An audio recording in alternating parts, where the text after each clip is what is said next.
The city of Fresno is now stepping up efforts to strengthen anti-encampment laws. A breakdown of what's outlined in the proposed ordinances, how similar legislation is helping with the homeless population in other California cities, and why officials there warn that success rates may vary.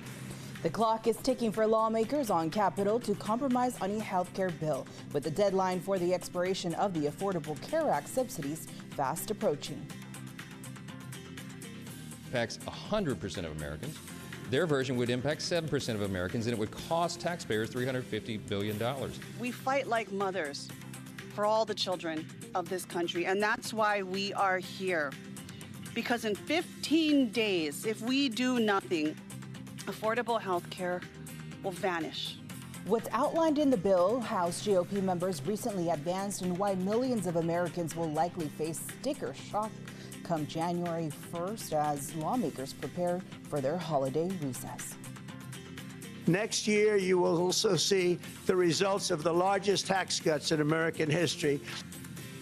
Chief is now touting his accomplishments as we approach the year mark of his second term in office. What key topics the president touched on during his national address and what he's saying about his political agenda for next year. Well, after a brief moment of sunshine yesterday, the fog's back, and we've got plenty of it.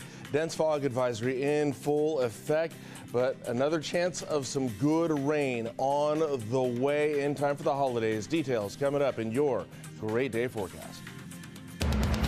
You're watching Fox 26, and now, Great Day.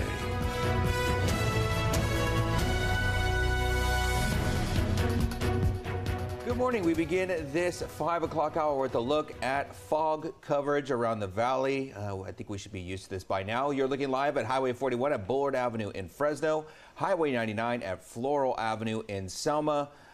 We enjoyed the sun, like Justin said, for just a bit, but the fog said that's all you get, it seems like, for 24 hours. Yep, that was it. Oh, Sorry. Man. I mean, it's even affected the cameras there. Look at that on the Highway 41 at Bullard Avenue. All of us, I think, are checked out and wanting the sun again. Good Thursday morning. I'm Carl Cook. I'm Christina Rodriguez, in for Liz Gonzalez. And I'm Justin Willis. Thank you for starting your day with us. And yeah, we're off to a really foggy start out there, very dense in some places. We got an advisory going across the San Joaquin Valley. It's really going to impact a lot of people out there on the roads this morning. So just keep that in mind as you're heading out the door. So let's get to the rest of the day, though. There is a good chance, though, that we will see the sun again this afternoon here. But right now it is very foggy out there. 42 degrees out there right now. That dew point is at 41. And here's the rest of the day. It looks like it's still going to be foggy at 10 a.m., 50 degrees at that time. Still hanging on to some low cloud cover there at noon, 53.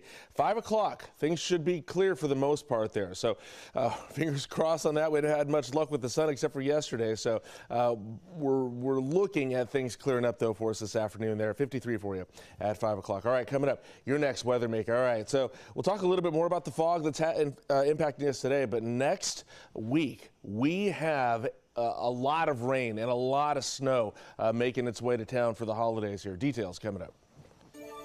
Happening today, the city of Fresno will decide whether to implement a handful of new ordinances. They're aimed at granting the Fresno City Attorney more power to pursue legal action against violators of its anti-encampment law.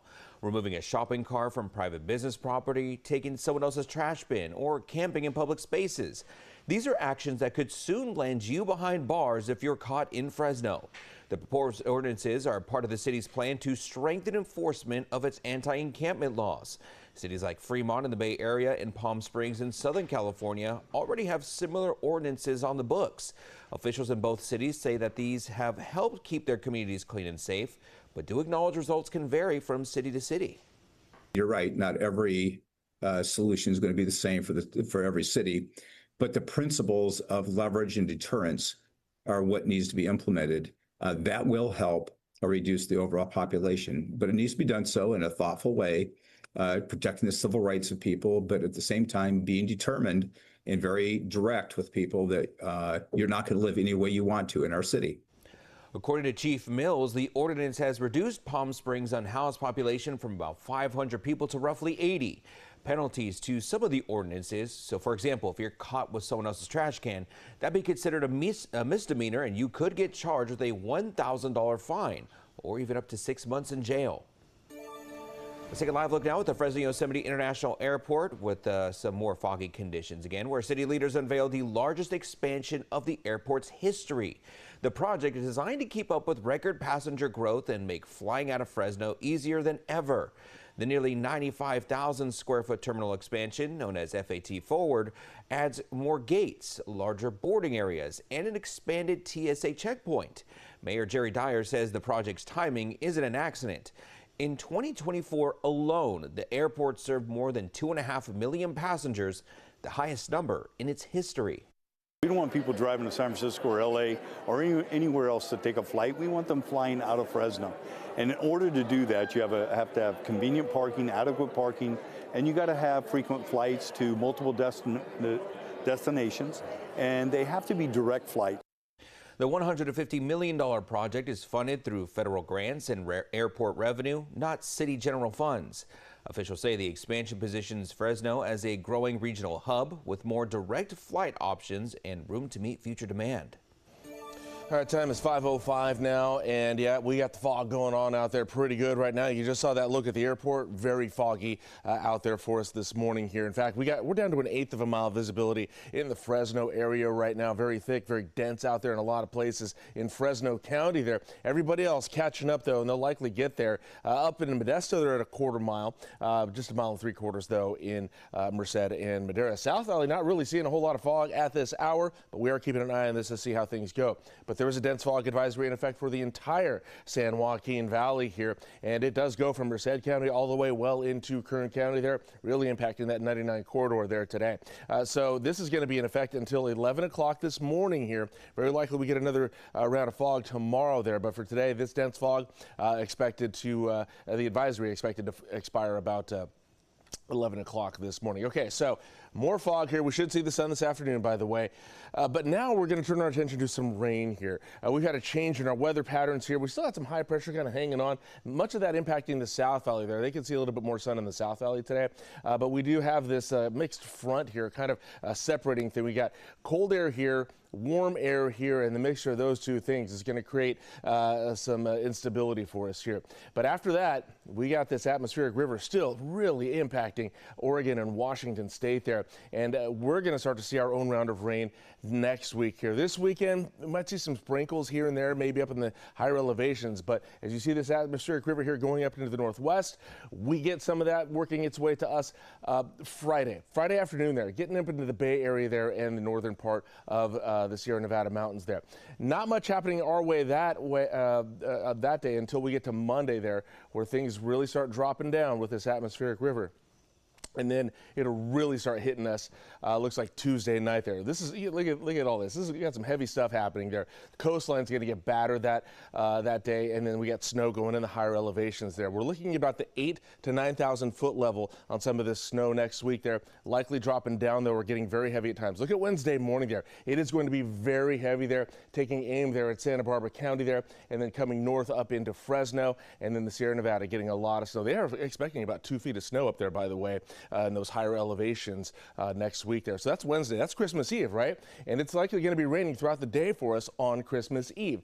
We get to Christmas Day there. Well, there's be a little bit of a break overnight, but then there is another round on the way for Christmas Day. So it is very likely going to be a very rainy holiday. White Christmas in the Sierra Nevada mountains, a wet Christmas on the valley floor.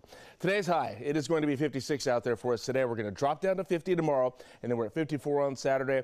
Fog today. Fog tomorrow, not likely Saturday, and then we got 40s for your overnight lows. All right, coming up in just a bit here, we'll take a look at your highs and lows across the rest of the San Joaquin Valley for your Thursday. In Dos Palos, a murder investigation led to a dramatic multi-county high-speed chase ending on Highway 99 in Fresno. On Tuesday, Dos Palos police say officers responding to a welfare check found a man dead on Santos Street. A 43-year-old relative who lived there became a person of interest. Yesterday, officers found that man near Highway 152 and Lincoln Avenue, sparking this chase. The pursuit raced through Merced County into Fresno with speeds reaching up to 120 miles per hour. Officers laid down spike strips for the white BMW twice. The driver ended up losing a front tire, and as soon as he passed Clinton Avenue, he slowed down and stopped, but did not immediately surrender. Also, a canine officer was let off of the leash. Police say the driver even asked to smoke one more joint before being taken into custody. Attorneys for Jeffrey Epstein's co-conspirator Ghislaine Maxwell are now asking for their client to be released from custody. How they are now justifying their request. The time now, 5:09. Hi, I'm Monty Torres of Fox 26 News on YouTube. Thank you for checking out our YouTube channel, where we have loads of great content for you to choose from. And while you're here, why not click on the subscribe button right here? That way you can stay in touch with all the latest breaking news, everything news related within the Central Valley. And thank you for watching.